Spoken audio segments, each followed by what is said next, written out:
میرے ساتھ کسی نے کوئی اختلافی مسئلہ پوچھا تو میں نے اس کو مسئلہ بتایا، کہہ رہے ہیں وہ فلاں مفتی صاحب تو کچھ اور بتاتے ہیں. میں نے کہا وہ تو آپ ان پر عمل کر لیں. کہہ رہے نہیں پھر صحیح کون ہے ان میں؟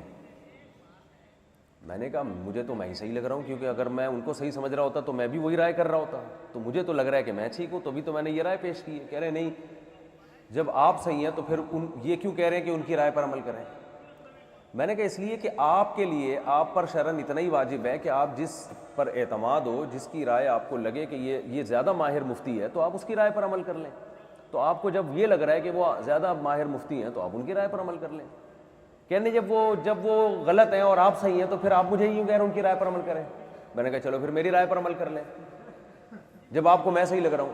کہہ رہے نہیں مجھے تو نہیں لگ رہا، میں تو اب پوچھ رہا ہوں. تو فضول اس کا قیامت تک کوئی جواب.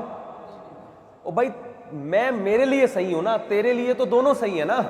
ٹھیک ہے نا، تو مجھے بھی مفتی سمجھ رہا ہے، اس کو بھی سمجھ رہا ہے. تو اگر فساد ڈالنا چاہو نا معاشرے میں، ایک ہی بات پہ جنگیں تلواریں چل سکتی ہیں. حل کرنا چاہو تو 2 منٹ میں حل ہو سکتا ہے مسئلہ. تو میں نے کہا آپ کو اگر ان پر اعتماد ہے تو آپ ان کی رائے پر عمل کریں، آپ جنت میں انشاءاللہ چلے جائیں گے. تکافل کے بارے میں یہی ہے نا، ہماری رائے یہ کہ ہم تکافل کو نہیں جائز سمجھتے، لیکن دوسری طرف حضرت مفتی تقی عثمانی صاحب جیسے اتنے بڑے علامے ہیں وہ جائز سمجھتے ہیں. تو اب عوام ہم سے جب پوچھتی ہے تو ہم سے یہی مسئلہ ہم کہتے ہیں بھائی ہم سے جب پوچھتی ہے تکافل جائز نہیں، تو کہتے ہیں دارالعلوم والے تو جائز کہتے ہیں.